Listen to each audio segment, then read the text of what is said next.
Welcome to this edition of Fundamentally Speaking. Joining me is Calvin Schnure, NAREIT's Vice President of Research and Industry Information. Calvin, thanks for joining us. Thanks for having me, Matt. So let's start. The most recent news on the job market showed very disappointing employment growth in March. Given how important job growth is for the overall economy, how worrisome should we be over these numbers?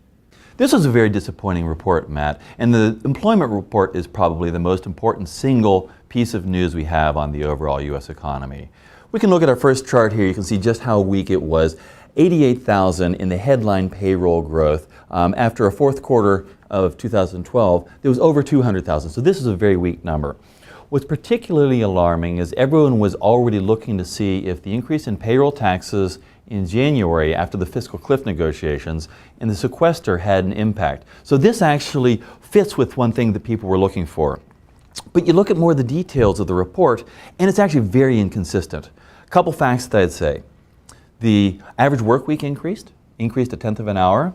The index of total hours worked rose 0.3%. That's a fairly robust number. This is not consistent with employers cutting back.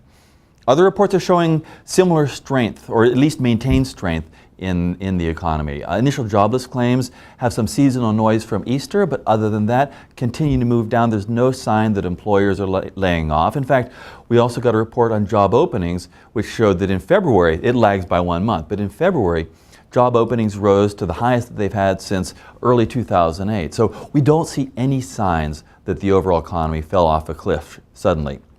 There is one possible explanation.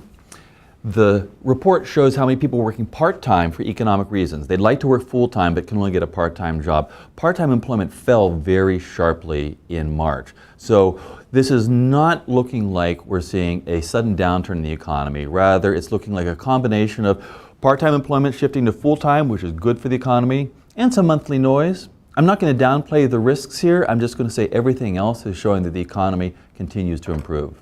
And what does the latest news mean for the outlook for GDP growth for the rest of this year? GDP growth, people focused on the impact of the sequester and the payroll taxes, and it's going to subtract from the baseline growth. Subtract about a 0.5 percentage point from baseline growth. What you need to keep in mind is the baseline has kept moving up. It's moved up by more than a 0.5 percentage point, so I actually expect the economy to grow stronger in the second half of the year. A couple sources of strength. One is this, you have to think in terms of a double negative.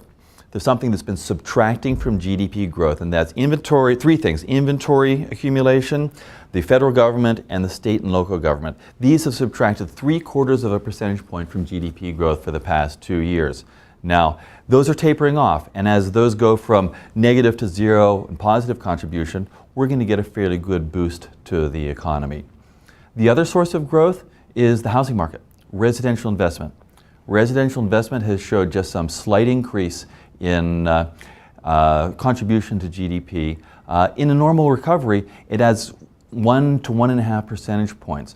We're seeing lots of signs of strength in the economy, particularly the residential housing sector.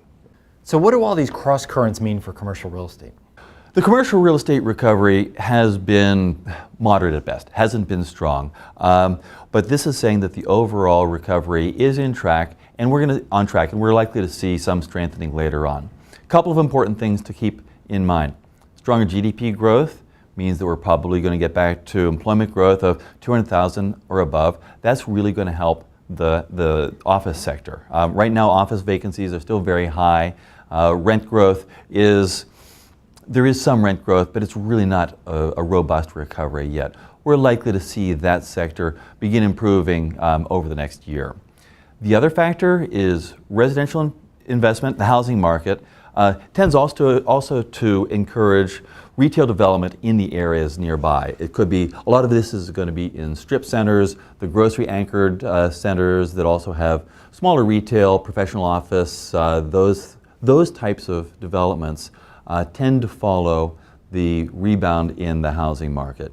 That's something that we're probably going to be seeing maybe later this year, probably more next year. But that's important because so far the retail sector has not shown a meaningful recovery, but the latest news suggests that it is in the pipeline. Calvin, thank you so much for joining us today. Thanks for having me, Matt. For more on this and other REIT news and analysis, be sure to visit REIT.com.